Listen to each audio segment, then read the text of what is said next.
ప్రభు అయిన యేసుక్రీస్తు నామంలో వీక్షకులందరికీ నా యొక్క వందనాలు. ఈరోజు మనం కొన్ని విషయాలు నేర్చుకుందాం. దయచేసి ప్రతి ఒక్కరు కూడా వాక్యము తెలుసుకోవాలనేటటువంటి ఉద్దేశంతోనే చూడండి. అంతేగాని ఏదో ఈయన ఏం తప్పు మాట్లాడతాడో, దీన్ని ఎలా వక్రీకరించాలి అనేటటువంటి ధోరణితో మనం వాక్యాన్ని గనక పరిశీలన చేస్తే అది మనకు అర్థం కాదు. దయచేసి గమనించి వాక్యాన్ని శ్రద్ధగా వింటే దాని యొక్క లోతైనటువంటి భావాలు, అర్థాలు మనకు అర్థమవుతాయి. ఓకే, ఈరోజు మనము గమనించినట్లయితే థంబ్‌లైన్‌లో నేను పెట్టినటువంటి రీతిగా భిక్షాటన అనే విషయం గురించి మనం నేర్చుకుందాం. అంటే ఎందుకు చెప్తాను అంటే, ఈరోజు యూట్యూబ్లో, సోషల్ మీడియాలో బాగా వైరల్ అయినటువంటి విషయం ఇది. యేసుక్రీస్తుని బైబిల్ ఓపెన్ యూనివర్సిటీకి చెందినటువంటి ప్రసన్న బాబు గారు ఈ యొక్క విషయాన్ని యేసుక్రీస్తుని భిక్షగాడు అన్నాడని చెప్పి సోషల్ మీడియాలో ఒక తుఫానుల దీన్ని ప్రసారం చేయడం అనేది జరిగింది. ఏమిటి అంటే, యేసుక్రీస్తును తగ్గించేశారు, యేసుక్రీస్తును ఒక భిక్షగానిగా చేశారు అని అనేక మంది సేవకులు దీని గురించి మాట్లాడడం అనేది జరిగింది. ఇక్కడ ఆ మాటలోనే ఉంది, వాళ్ళు చెప్పిన పదాలలోనే ఉంది తగ్గింపు అనేది. దేవుడు నీవు హెచ్చించబడాలంటే నువ్వు ఎంత తగ్గించుకొని ఉంటావో అంత హెచ్చించబడతావు అని తెలియజేసి ఉన్నాడు బైబిల్లో. మరి యేసుక్రీస్తును తగ్గించారు అని చెప్పి మాట్లాడుతున్నటువంటి ఈ మూర్ఖులకు ఎందుకు వాడుతున్నానంటే, వీళ్ళకి అర్థం కాలేదు. బైబిల్ ఏమీ అర్థం కాలేదంటే, వీళ్ళు ఆ రీతిగా మాట్లాడడానికి గల కారణం ఏమిటి అంటే, వీరు భౌతికపరమైనటువంటి ఆలోచనలు, భౌతికపరమైనటువంటి విషయాలను వీరు ఆలోచించుకోవడం వల్ల బైబిల్ లోతుల్లోకి వెళ్ళలేదు, ఆత్మీయంగా ఆలోచన చేయలేదు. వీరికి ఈ క్రోధము, ఈ ద్వేషము ఎందుకు వచ్చిందంటే, యేసుక్రీస్తును తగ్గించారు అని మాట్లాడారు. యేసుక్రీస్తుకు ఆ తగ్గింపు అనేది మీకు కనబడకపోతే ఈరోజు రక్షణ అనేది మీకు లేదు అని అర్థం చేసుకోవాలి. యేసుక్రీస్తు భూమి మీదకి వచ్చింది ఆ తగ్గింపును చూపించడానికే. యేసుక్రీస్తుని ఎలా చూస్తున్నారు మీరు? ఒక ధనవంతుడు, ఒక దేవుడుగానే చూస్తూ ఉన్నారా? ఆయన క్యారెక్టరు, ఆయన భూమి మీదకి ఎలా వచ్చాడంటే తగ్గించుకొని వచ్చాడు. ఆ తగ్గింపునే చూపించాడు ఒక భిక్షగానిగా. అసలు భిక్షగాడంటే అర్థం తెలుసా మీకు? ఎవడు భిక్షగాడవుతాడో మీకు తెలుసా? భిక్షగాడనే పదానికి అర్థం తెలియనటువంటి మీరు యేసుక్రీస్తును తగ్గించారని మాట్లాడుతూ ఉన్నారే. భిక్షగాడనే పదానికి ఏమైనా అర్థం తెలిసిందా? ఏం తెలిసింది? భిక్షగాడంటే 4 ఇళ్ళు 10 ఇళ్ళు తిరిగి అడుక్కుని తినేవాడు భిక్షగాడు అని మీకు అర్థమయ్యింది. కానీ యేసుక్రీస్తు మనకేమి తెలియచేశాడు అనేది మీకు అర్థం కాలే. నీ శరీరాన్ని పోషించుకోవడానికి నీకు ఆహారం కావాలి. నీవు బ్రతకాలంటే నీకు అన్నము, నీరు కావాలి. అది దేనికి? శరీరానికి. మరి ఆత్మను బతికించుకోవాలంటే నీకేం కావాలి? నీకేమైనా ఇప్పుడు అర్థమయ్యిందా? అనేక మందికి బోధ చేస్తూ ఉన్నావే, అనేక మంది సువార్తకు ప్రకటిస్తూ ఉన్నావే. ఏం ప్రకటిస్తూ ఉన్నావు? శరీర సంబంధమైన బోధలు చేసి, ప్రజలను మోసం చేసి, అనేక మందిని తప్పు త్రోవలు నడిపించటమే కదా మీ ఆలోచన. దేవుడేం చెప్పాడు?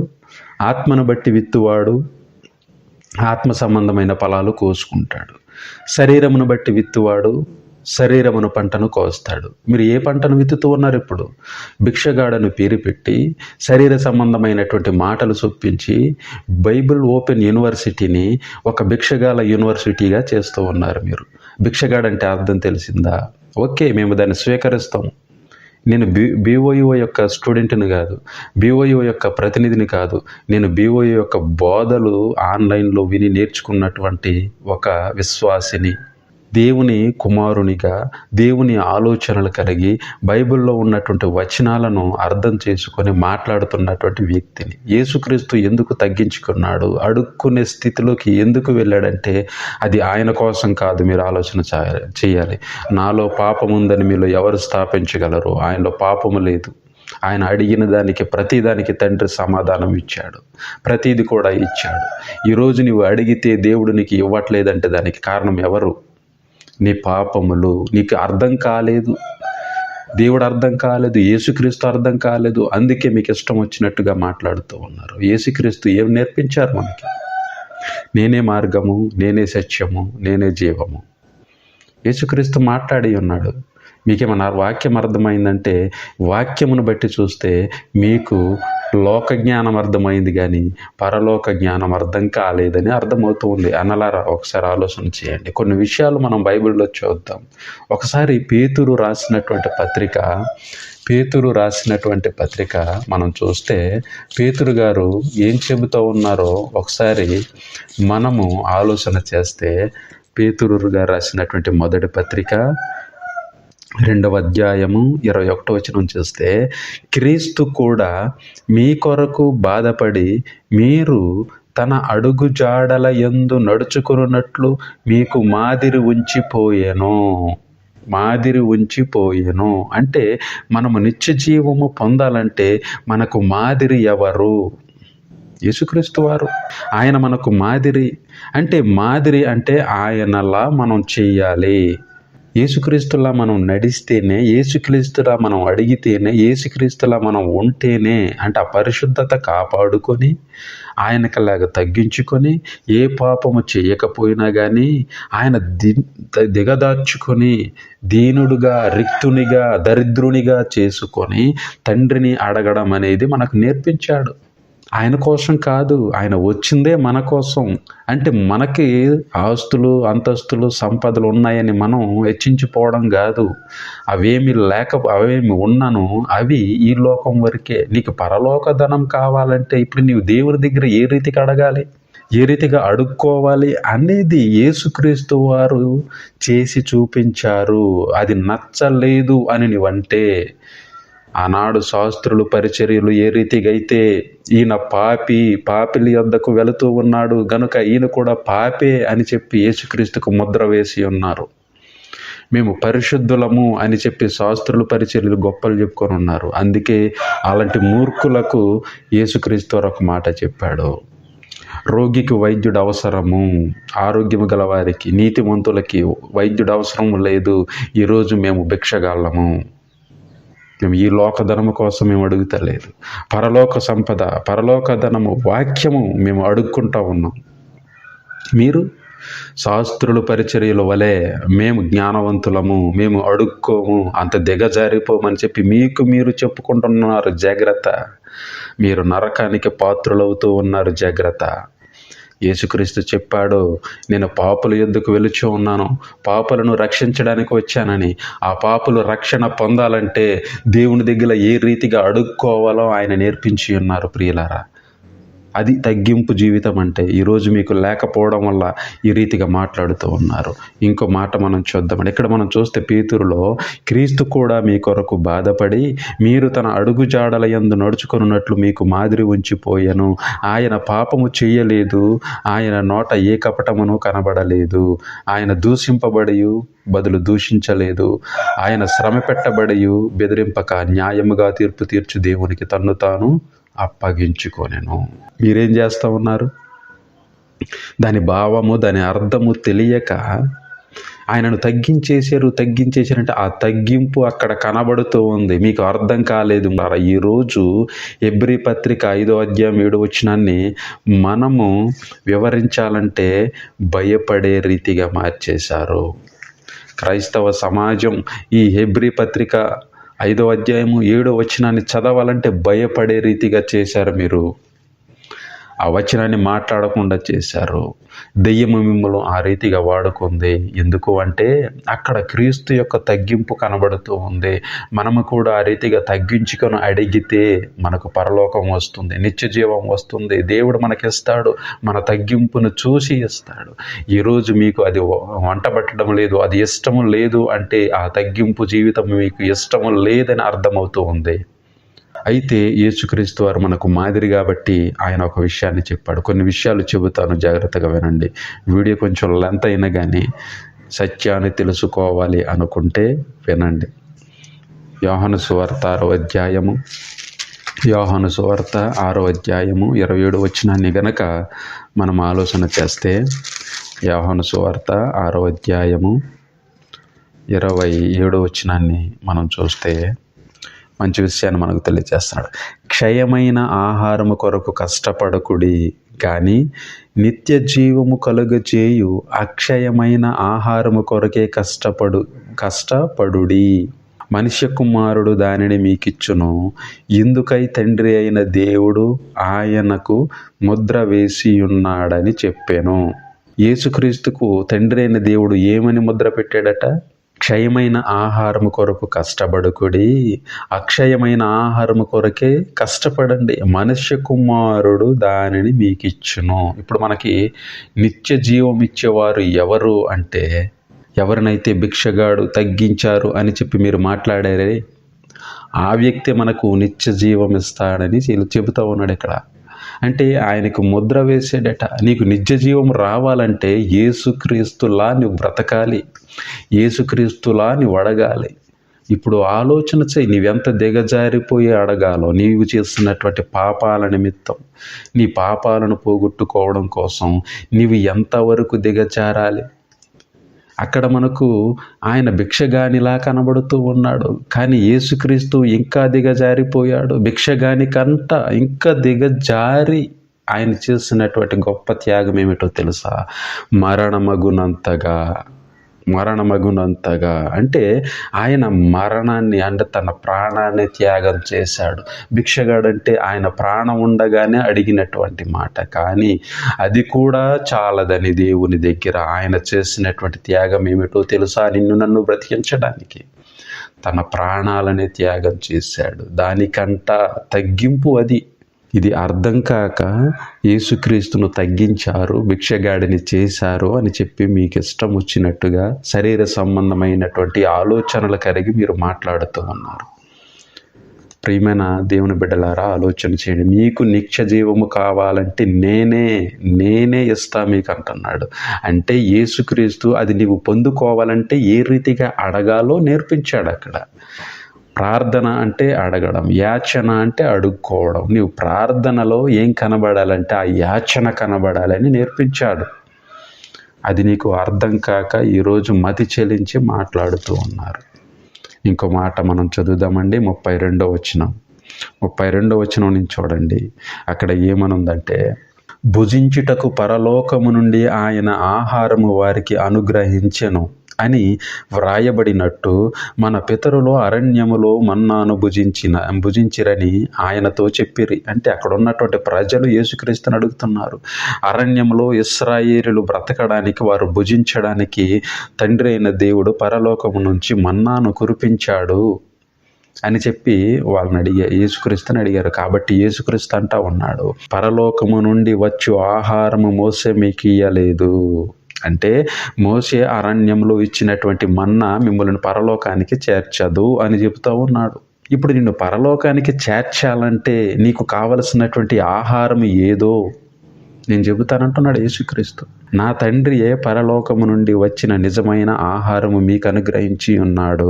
పరలోకము నుండి దిగి వచ్చి లోకమునకు జీవము నిచ్చున్నది దేవుడు అనుగ్రహించు ఆహారమై ఉన్నదని మీతో నిశ్చయముగా చెప్పుచున్నానని వారితో చెప్పాను.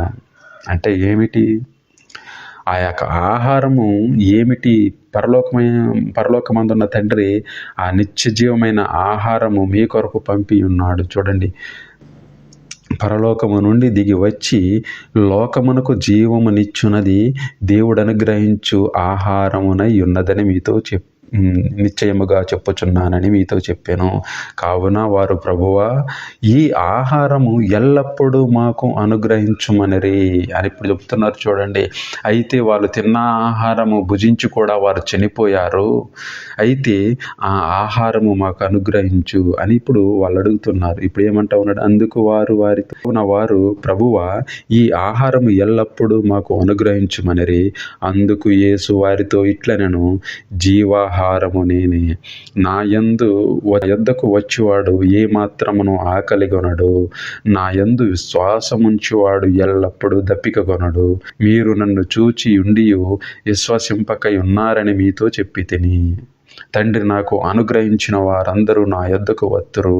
నా యొద్దకు వచ్చిన వారిని నేనెంత మాత్రము తోసివేయను. యేసుక్రీస్తు అంటా ఉన్నాడు, ఎవడైతే ఈ రీతిగా తగ్గించుకుని యేసుక్రీస్తుని అడుగుతాడు, అంటే తండ్రిని అడుగుతాడో, తండ్రికి ప్రార్థన చేస్తాడో, యేసుక్రీస్తు నామములో తండ్రికి ఎవరైతే ఈ రీతిగా తగ్గించుకొని ప్రార్థన చేస్తారో వారికి నేను నిత్య జీవం ఇస్తానంటున్నాడు. త్వరలోకమందున్న తండ్రి మీకు ఇచ్చినటువంటి జీవాహారము నేనే అంటా ఉన్నాడు. ఇక్కడ ఈరోజు యేసుక్రీస్తు ఆ రీతిగా మోకరించి తగ్గించుకొని ఒక భిక్షయాటన చేశాడు అంటే మనము ఆ రీతిగా అడగాలని. అంటే భిక్షగాడంటే నీకు అంత నీచముగా కనబడుతూ ఉన్నాడా? మరి అంత నీచముగా కనబడుతున్నప్పుడు అంత నీచముగా నువ్వు దిగజారి దేవుని అడగాలని చెప్పి యేసుక్రీస్తు నేర్పిస్తూ ఉన్నాడు కదా. ఆయన ధనవంతుడు కదా, తండ్రి అయిన దేవుని కుమారుడు కదా, ఆయన శక్తిమంతుడు కదా, సృష్టిని కలిగించిన వాడు కదా. ఆ వ్యక్తి ఏది చెబితే అది నువ్వు వినాలి, ఆయన చెప్పినట్లు నువ్వు చేయాలి. భిక్షగాడు అనే పదం ఉనికిలోనికి వచ్చిందంటే దానికి కారణం ఎవరు? ఈరోజు భిక్షగాడు అనే పదాన్ని నువ్వు సేదరిస్తూ ఉన్నావే, నువ్వు దాన్ని ఇష్టపడట్లేదే. ఆ పదం ఎందుకు వచ్చింది భూమి మీదకి? ఆ పదం ఎందుకు వచ్చింది ఉనికిలోనికి అంటే ఆ భిక్షగాడు నీవు నేనే. ఆ భిక్షగాడు నీవు నేనే. ఎందుకంటే మనం సర్వం కోల్పోయాం. భిక్షగాడు అనే పదానికి అర్థం తెలుసు అంటే ఇల్లు వాకిలి లేనివాడు, ఆహారం లేనివాడు, తన జీవనాన్ని పోషించుకోవడానికి, తన కడుపు నింపుకోవడానికి ఇంటికి తిరిగి తన ఆహారాన్ని అడుక్కొని తింటూ ఉంటాడు. జాగ్రత్తగా ఆలోచన చేయి. దరిద్రునిగా మన మధ్య నివసించాడు. అర్థమవుతుందా మీకు? అంటే ఆయన దరిద్రుడాయను అంటే ప్రతి ఒక్కడు దరిద్రుడు కాదు, ప్రతి భిక్షగాడు దరిద్రుడే అని ఉంటుంది మనకి. అంటే దాని యొక్క ఆలోచనలు చూస్తే ఆయన దరిద్రుడిగా రిక్తునిగా చేసుకున్నాడంటే అది ఎవరి కోసం? మనకు మాదిరి వంచడం కోసం. అంటే ఈరోజు మనము అన్నీ ఉన్నాయి, నేను బ్రతుకుతూ ఉన్నాను, ఆరోగ్యం ఉంది, ఆస్తులు ఉన్నాయి, అంతస్తులు ఉన్నాయి, తినడానికి తిండి ఉంది అని చెప్పి నువ్వు మురిసిపోతూ ఉన్నావే, ఇది నిన్ను పరలోకానికి చేర్చదు. నువ్వు ఏమీ లేనివాడివే, నువ్వు అనాథవే. ఈరోజు మనమందరము కూడా అనాథలమే. మనకు ఇల్లు వాకిలి ఏమీ లేదు, తినడానికి తిండి లేదు. ఏ తిండి? అది వాక్యము లేదు మీ దగ్గర. ఈరోజు మీరేం చేయాలి? మనమందరం కూడా ఏం చేయాలి? మన దగ్గర వాక్యము లేదు, దేవుడు లేడు. అందుకే మనము గర్వపడిపోతూ ఉన్నాం. నిజమైన యేసుక్రీస్తు నీ దగ్గర ఉంటే ఆయన ఎంత తగ్గించుకున్నాడో ఆ తగ్గింపు అనేది నీకు అర్థము కాలేదంటే యేసుక్రీస్తు నీ దగ్గర లేడు అని అర్థమవుతూ ఉంది. ఆయన ఏం చేశాడు? ఆయన యేసుక్రీస్తు ఎలా బ్రతకాలి, ఎలా జీవించాలి, ఎలా అడగాలో నేర్పించాడు. యోహాను సువార్త 3:12 ఒకసారి చూడండి. భూ సంబంధమైన సంగతులు నేను మీతో చెప్పితే మీరు నమ్మకున్నప్పుడు పరలోక సంబంధమైనవి మీతో చెప్పిన ఎడల మీరు ఎలాగూ నమ్ముదురు? పరలోకమయ సంబంధమైనటువంటి సంగతులు భూ సంబంధమైన సంగతులు నేను మీతో చెబితే మీరు నమ్మకున్నప్పుడు, అంటే భూలోక సంబంధమైన విషయాలే మనం నమ్మలేదు. పరలోక సంబంధమైనవి మీతో చెప్పిన ఎడల ఎలాగూ నమ్ముదురు? ఆయన అడగమన్నది భూ సంబంధమైనవి కాదు నాయన, పరలోక సంబంధమైన వాటిని అడుక్కోండి అని చెబుతూ ఉన్నాడు యేసుక్రీస్తు వారు. నీవేం అర్థం చేసుకున్నావు? భూ సంబంధమైన వాటి కోసం అడిగాడని నీవు మూర్ఖపు అయిన ఆలోచనలు చేసి ఆయన భిక్షగాడా అని చెప్పి నువ్వు అంటా ఉన్నావు. ఆయన అడిగింది ఆహారం కోసం కాదు, ఇంటి కోసం కాదు, బట్టల కోసం కాదు. యేసుక్రీస్తు అడిగింది పరలోక సంబంధమైన వాటి కోసం.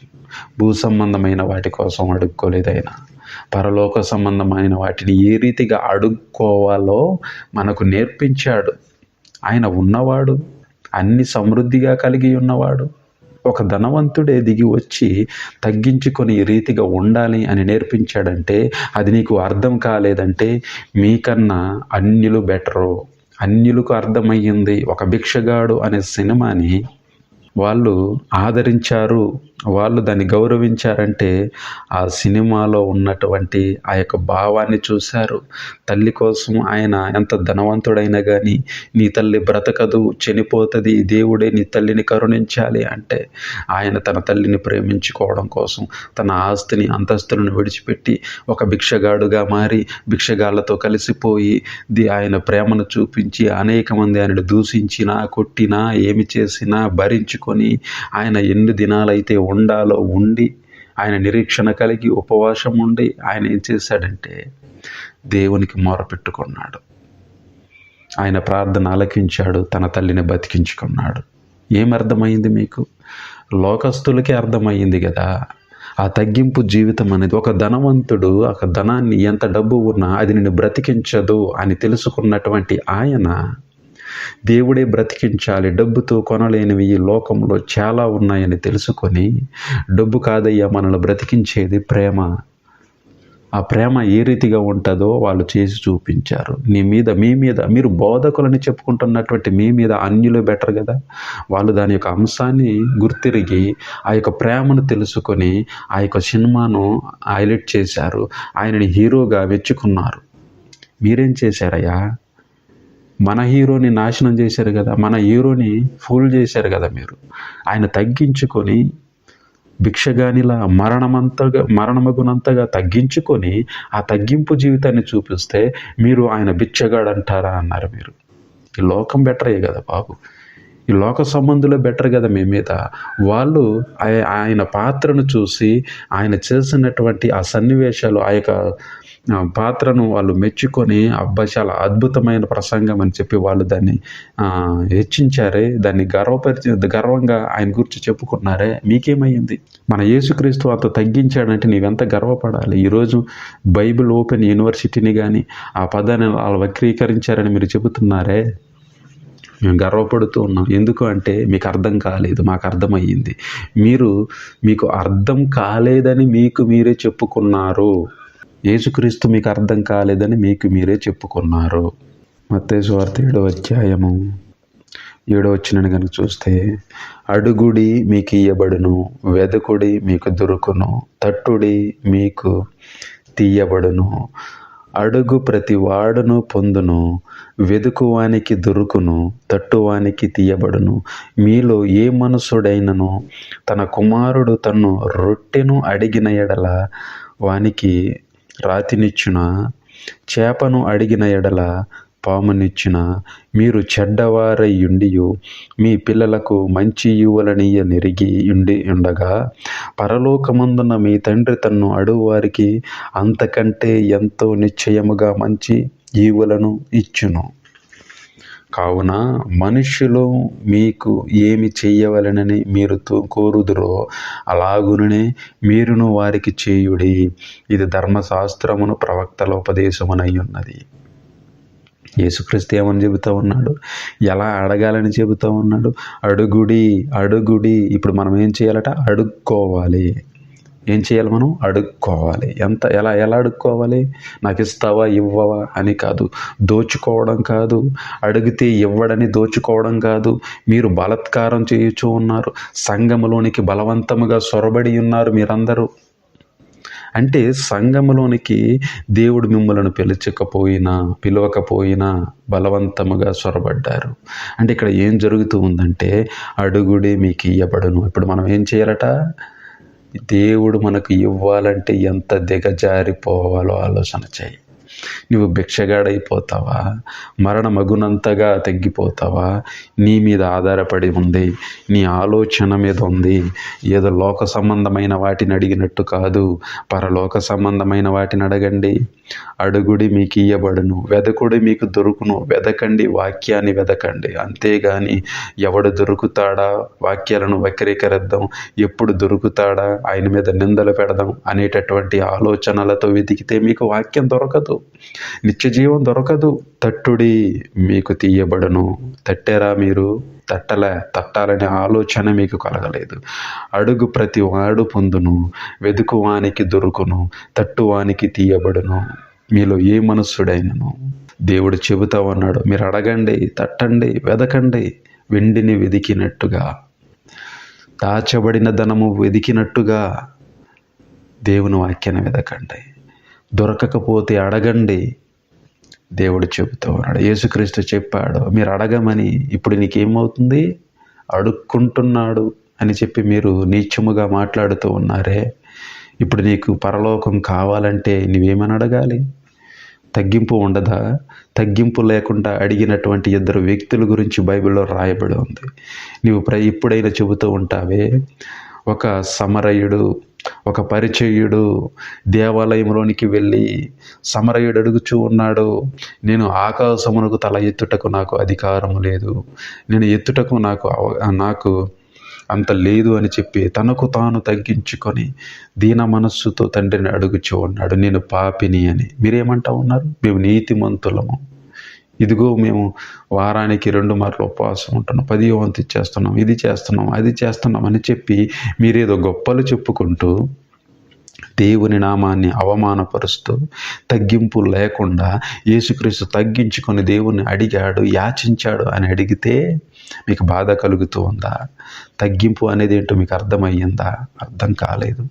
ఇక్కడ చూడండి, మీరు అడగండి, అడుగుడి మీకు ఇయ్యబడును, వెదుకుడి మీకు దొరుకును. యేసు దొరికాడా మీకు? ఎప్పుడైతే మీరు తగ్గిస్తూ ఉన్నారు, ఆయనని హెచ్చించాలి అన్నారో అప్పుడే మీకు దొరకలేదు దేవుడు, అప్పుడే మీకు దొరకలేదు యేసుక్రీస్తు. అంటే మీ ఆలోచనల్లో యేసుక్రీస్తు లేదు. లోక సంబంధమైన బోధలు చేస్తూ యేసుక్రీస్తు అర్థము కాకుండా శరీర సంబంధమైన బోధలు చేసి నిన్ను వెంబడిస్తున్నటువంటి అనేక మంది ఆత్మలను నరకంలోనికి తీసుకువెళ్ళిపోతూ ఉన్నాం. అది ఎలా అడగాలో యేసు చేసి చూపించాడో. ఎబ్రీ పత్రిక 5వ అధ్యాయము, ఈరోజు ఏ వచనం గురించి అయితే మీరు మాట్లాడారో ఆ వచనంలో ఏమనుంది, ఏమి తగ్గించాడో దేవుడు, ఎలా తగ్గించుకొని అడిగాడు మనం చూడాలి. శరీరధారి అయి ఉన్న దినములలో మహారోదనతోనూ కన్నీళ్లతోనూ తన్ను మరణము నుండి రక్షింపగలవానికి ప్రార్థనలు యాచనలు సమర్పించి భయభక్తులు కలిగి ఉన్నందున. ప్రార్థన అన్న అడగడమే, యాచన అన్న అడగడమే. 2 పదాలు ఎందుకు పెట్టాడు అక్కడ? 2 వచనాలు, 2 వర్డ్స్ కూడా ఎందుకు పెట్టాడు అక్కడ? ప్రార్థన అన్న అడగడమే. ఈ రీతిగా ఆయన అడుగు. అది కూడా నీకు సమాధానం రాకపోతే ఇంకా తగ్గించుకొని యాచన, అడుక్కోవడం, భిక్షాటన చేయడం, ఇంకా దిగజారిపోమంటున్నాడు. ఒక స్త్రీ యేసుక్రీస్తు దగ్గరకు వచ్చి పిల్లలకు కొంచెం రొట్టె కావాలని అడిగింది. పిల్లల రొట్టె తీసి కుక్క పిల్లకు వేయటం న్యాయమా అన్నాడు. యేసుక్రీస్తు అన్నాడు, పిల్లలకి రొట్టె తీసి కుక్క పిల్లలకు వేయవచ్చునా అన్నాడు. కానీ ఆ తల్లి తగ్గించుకొని, అవును ప్రభువా, బల్ల కింద నుంచి పడేటటువంటి ముక్కలు కుక్క పిల్లలు తిని సంతృప్తి పొందుతాయి కదా. చూశారా ఎంత తగ్గింపు? వాక్యం అర్థమయ్యిందా మీకు? వాక్యం యొక్క విలువ తెలిసిందా మీకు? ఆ స్త్రీ ఏ రీతిగా తగ్గించుకుంది తన పిల్లల కోసం. తన పిల్లలు బల్ల మీద నుంచి పడే ముక్కలు తినడానికైనా నా పిల్లలు కుక్క పిల్లలే అన్నది. ఏమయ్యా మీరు ఏం అర్థం చేసుకున్నారు బైబిల్ని? ఆ తల్లి, ఆ స్త్రీ ఏ రీతిగా తగ్గించుకుంది, నా పిల్లలు కుక్క పిల్లలే. యేసుక్రీస్తు అన్నాడు, మనల్ని బ్రతికించడానికి ఆయన తగ్గించుకొని ఒక భిక్షగానిలా అడగాలి అని నేర్పించాడు. ఇప్పుడు ఈరోజు మనము ఆ మరణం నుంచి తప్పించబడాలంటే మనము కూడా ఆ యొక్క భిక్షగానిలా మనం అడగాలి. భిక్షగాడు న్యాయంగా అడుగుతాడు. దోచుకునేవాడిని భిక్షగాడు అనరు, దొంగ అంటారు. అర్థమవుతుందండి? భిక్షగాడు ఎప్పుడు కూడా దోచుకోడు. న్యాయంగా అడుగుతాడు ఇంట్లోకి వెళ్ళి. దొంగడు ఏం చేస్తాడో తెలుసా? ఎవ్వరూ లేనప్పుడు దోచుకుంటాడు. ఈరోజు అభిక్షగాడు అనే పదాన్ని కుక్కల చింపిన విస్తరాకుల చేసినటువంటి బోధకులందరూ కూడా దొంగలే. యేసుక్రీస్తు బైబిల్లో రాయించాడు, ప్రభువా ప్రభువా అని నన్ను వెంబడించే ప్రతివాడు కూడా. ఒకసారి ఆ వచనాన్ని చూడండి, యేసుక్రీస్తు వారు ఏమని చెబుతూ ఉన్నారు. 7వ అధ్యాయము, మత్తయి సువార్త 7వ అధ్యాయము 21వ వచనం నుంచి చూడండి. ప్రభువా ప్రభువా అని నన్ను పిలుచు ప్రతివాడు పరలోక రాజ్యములో ప్రవేశింపడు గాని పరలోకమందున్న నా తండ్రి చిత్త ప్రకారము చేయువాడే ప్రవేశించును. ఆ దినమందు అనేకులు నన్ను చూసి, ప్రభువా ప్రభువా, మేము నీ నామమున ప్రవచింపలేదా? నీ నామమున దెయ్యమును వెళ్ళగొట్టలేదా? నీ నామమున అనేక అద్భుతములు చేయలేదా అని చెప్పుదురు. అప్పుడు నేను మిమ్మును ఎన్నడను ఎరుగను, అక్రమము చెయ్యువారులారా నా యొద్ద నుండి పొండని వారితో చెప్పాను. ఇప్పుడు మీరు ఏం చేస్తూ ఉన్నారు? అక్రమం చెయ్యటలేదా? యేసుక్రీస్తు ధర్మంగా అడగండి అని చెబితే, అడుక్కోండి అని చెబితే మీరు దోచుకోవాలి అని చెబుతూ ఉన్నారా? దేవుని సంఘమును దోచుకుంటా లేదా? దేవుని ఇళ్లను దోచుకుంటా లేదా? యేసుక్రీస్తు భిక్షాటన చేశాడంటే మీకు బాధ కలుగుతూ ఉందా? ఒకసారి ప్రకటన గ్రంథము చూడండి ప్రియులారా. ఒకసారి ప్రకటన గ్రంథము చూడండి. ప్రకటన గ్రంథము 3వ అధ్యాయము. ప్రకటన గ్రంథము 3వ అధ్యాయము. ఇదిగో నేను తలుపు నొద్ద నుండి నిలుచుండి తట్టుచున్నాను.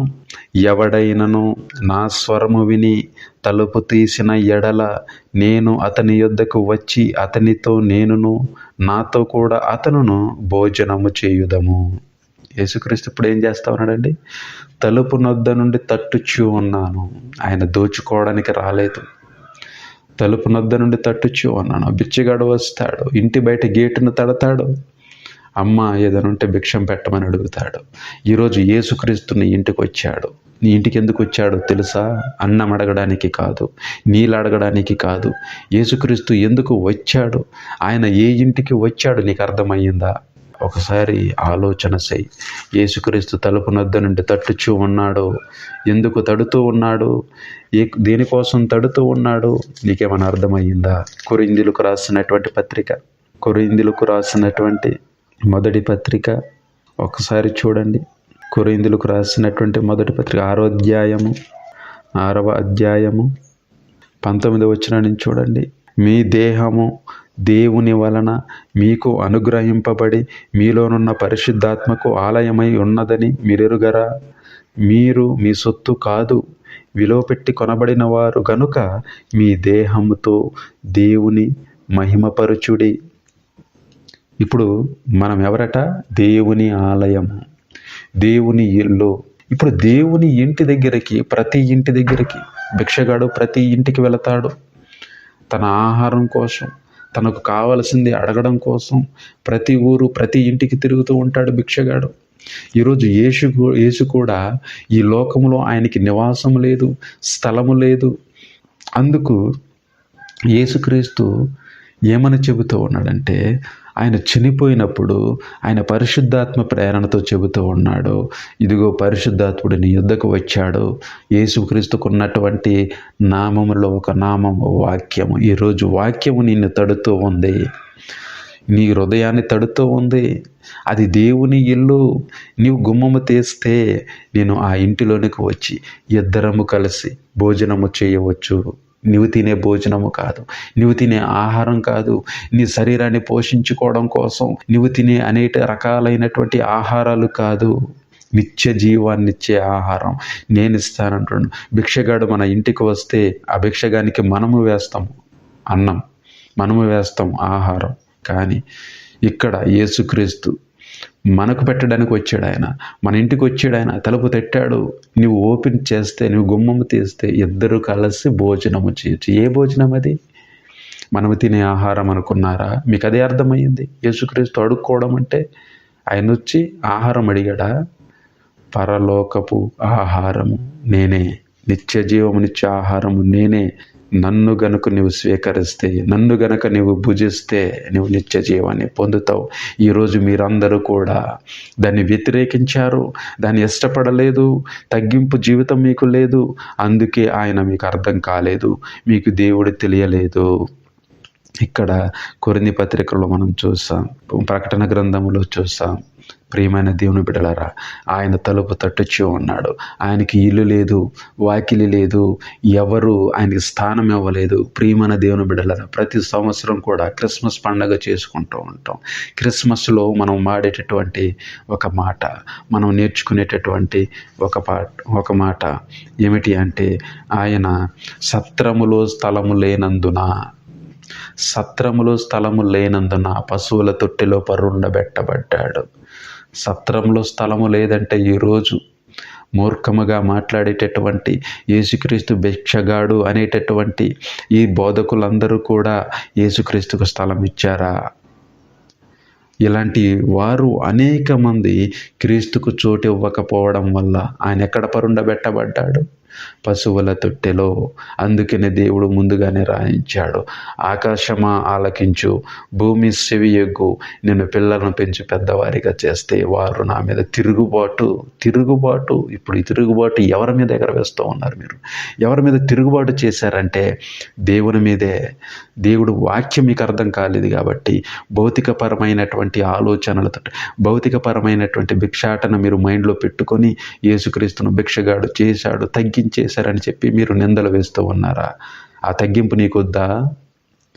ఆ తగ్గింపు జీవితం నీకొద్దా? యేసుక్రీస్తు 2000 సంవత్సరాల క్రితం భూమి మీదకి వచ్చినప్పుడు సత్రములో స్థలము లేదు. సత్రం అంటే అర్థము తెలుసా?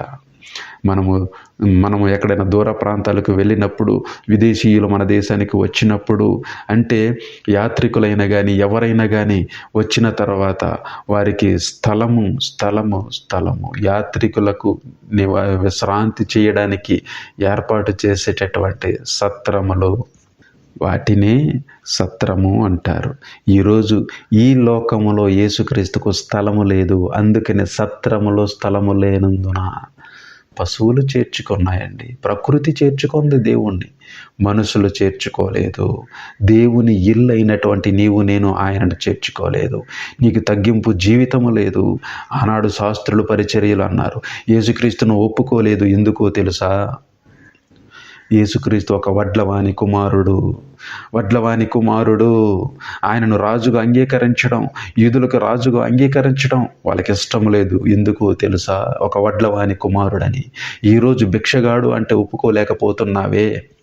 అంటే నీవు గొప్పవాడినని హెచ్చించుకుంటున్నావా? ఆలోచన చేయండి. యేసుక్రీస్తు ఆ తగ్గింపు జీవితం నీ కోసమే చూపించాడు, తన కోసము కాదు, మన కోసం ఆయన త్యాగం చేశాడు. ఈరోజు దేవుని వాక్యం అర్థము కాకుండా నీకు ఇష్టం వచ్చినట్టుగా మాట్లాడుతూ బైబిల్ ఓపెన్ యూనివర్సిటీ, బెచ్చగాల యూనివర్సిటీ అని మాట్లాడుతూ ఉన్నారే. ఎస్, బెచ్చగాల యూనివర్సిటీ. వాళ్ళు నీకు లేక ధనము కోసం, ఆహారం కోసం అడుక్కునే వాళ్ళు కాదు, వాక్యం కోసం అడుక్కునే BYU బైబిల్ ఓపెన్ యూనివర్సిటీ. వాక్యం కోసం అడుక్కుంటానండి, మీ దగ్గర కాదు, దేవుని దగ్గర మోకాళ్ళు పెట్టి ఏ రీతిగా అడగాలో బైబిల్ ఓపెన్ యూనివర్సిటీ నేర్పించింది. ఈరోజు దానికి ఒక ముద్ర వేస్తూ ఉన్నారు, ఇది ఫేక్ యూనివర్సిటీ, బైకాట్ యూనివర్సిటీ. అంటే BOU అని మీరు బైకాట్ చేస్తారా? ఫేక్ యూనివర్సిటీ అంటారా? యేసుక్రీస్తు ఏం చెప్పాడో తెలుసా? మీకు వాక్యం అర్థమైతే ఈ మాటలు మీరు వచింపరు. యోహాను సువార్త 16వ అధ్యాయము మొదటి వచనమండి. మీరు అభ్యంతరము పడకుండా వలెనని ఈ మాటలు మీతో చెప్పుచున్నాను. వారు మిమ్మును సమాజ మందిరములో నుండి వెలివేయుదురు. మిమ్మును చంపు ప్రతివాడు తాను దేవునికి సేవ చేయుచున్నానని అనుకొను కాలము వచ్చుచున్నది. ప్రియమైన దేవుని బిడ్డలారా, ఏమని చెబుతూ ఉన్నాడు ఇక్కడ యేసుక్రీస్తు వారు? మీరు అభ్యంతర పడకుండా వలనని ఈ మాటలు మీతో చెప్పుచూ ఉన్నాను. జనాలు ఏం చేస్తున్నారట? వారు మిమ్మును సమాజ మందిరములో నుండి వెలివేయుదురు. ఈరోజు క్రైస్తవ సమాజం అంతా తప్పు త్రోవలో ఉండి బైబిల్ ఓపెన్ యూనివర్సిటీని వెలివేయాలని ఎన్నో ప్రయత్నాలు చేస్తూ ఉన్నారు. యేసుక్రీస్తు ముందుగానే చెప్పాడు, మీరు ఏ విధంగా భయపడవద్దు. లోకం ఏం చేస్తుందంటే వారు మిమ్మును సమాజ మందిరములో నుండి వెలివేయుదురు. ఈరోజు బైబిల్ ఓపెన్ యూనివర్సిటీని వెలివేస్తూ ఉన్నారు. ఎందుకు అంటే సత్యానికి స్తంభము. ఇంకో మాట కూడా చెప్పాడండి యేసుక్రీస్తు వారు. ఇంకో మాట కూడా చదువుదాం. 7వ అధ్యాయము 7వ వచనము. లోకము మిమ్మును ద్వేషింపనేరదు గాని దాని క్రియలు చెడ్డవని నేను దాని గురించి సాక్ష్యమిచ్చుచున్నాను గనుక అది నన్ను ద్వేషించుచున్నది. ఎందుకు? దాని బండారం బయటపెడుతూ ఉన్నాడు కాబట్టి. లోకం అంటే ప్రజలో ఉన్నది ఎవరు? అపవాది దుష్టుని యొక్క ఆలోచనలు. దాన్ని బయట పెడుతూ ఉన్నాడు కాబట్టి యేసుక్రీస్తు వారు ఆయనను దూషించడం మొదలుపెట్టింది. అలాగే ఈ లోకంలో ఉన్నటువంటి అనేక అబద్ధ బోధకులు గూర్చి, దొంగ బోధకులను గూర్చి బైబిల్ ఓపెన్ యూనివర్సిటీ బయట పెడుతుంది కాబట్టి ఇప్పుడు వీళ్ళు కూడా యేసుక్రీస్తుని ఆనాడు ఏ రీతిగా అయితే దూషించారో ఈరోజు బైబిల్ ఓపెన్ యూనివర్సిటీని కూడా ఏం చేస్తూ ఉన్నారు? దూషిస్తూ ఉన్నారు. ఇది మీ యొక్క నిజ స్వరూపము. తగ్గింపు లేదు, ఆలోచన లేదు. ఈ లోకములో డబ్బు కోసం పాకులాడేటటువంటి అనేక మంది యేసుక్రీస్తుని సరైన మార్గంలో వెంబడించే వారిని దూషించడం మొదలుపెట్టారు. ప్రియమైన దేవుని బిడ్డలారా, ఆలోచన చేయండి. నా మాటలు ఆలకించండి, ఆలోచించండి. వాక్యము బహులోతుగాను బహుదూరముగాను ఉంది. పరిశీలన చేయండి. యేసుక్రీస్తు మనం ఏ రీతిగా ఉండాలో, ఎలా అడగాలో ఆయన నేర్పించి వెళ్ళి ఉన్నాడు. ఇంకా చాలా విషయాలు ఉన్నాయి కానీ ఇప్పటికి చాలా ఆలస్యమైంది అనుకుంటాను. ఎందుకంటే విశ్వాసులు వినేవారు ఎలా తయారైపోయారంటే short one and answer questions కావాలి, అవునా కాదా అనే రీతిగా మారిపోయారు. షార్ట్ ఆన్సర్స్ కావాలి. వాక్యాన్ని సుదీర్ఘంగా పరిశీలించే ఆలోచన ప్రజలకు లేదు, విశ్వాసులకు లేదు. అందుకే చాలామంది కూడా వాక్యము అర్థము కాక వారు చెప్పిందే నిజం అనుకొని మోసపోతూ ఉన్నారు. ఆగి ఆలోచన చేయండి, దాని పరిశీలన చేయండి. ఆ పరిశీలన లేకపోవడం వల్ల యేసుక్రీస్తు వీళ్ళకి అర్థం కాలేదు. యేసుక్రీస్తు కూడా ఆయన అడిగాడు, ప్రతి ఇంటికి వెళ్ళాడు. ఏమని అడిగాడు? ఇదిగో ఈ తలుపు నొద్ద నుండి తట్టొచ్చు అన్నాను. ఎవరైతే నా స్వరము విని దేవుని వాక్యము విని హృదయాన్ని తెరుస్తారో వారిలోనికి వచ్చి నేను ఇద్దరము కలిసి భోజనము చేయొచ్చు, వాక్యము పంచుకోవచ్చండి. ఎవరైతే 2-3 నా నామములు కూడి ఉంటారో వారి మధ్య నేను ఉంటానని దేవుడు సెలవిచ్చి ఉన్నాడు. ఏమి నేర్చుకున్నారండి మీరు అన్నలారా? మీకు వాక్యం అర్థం కాలేదు.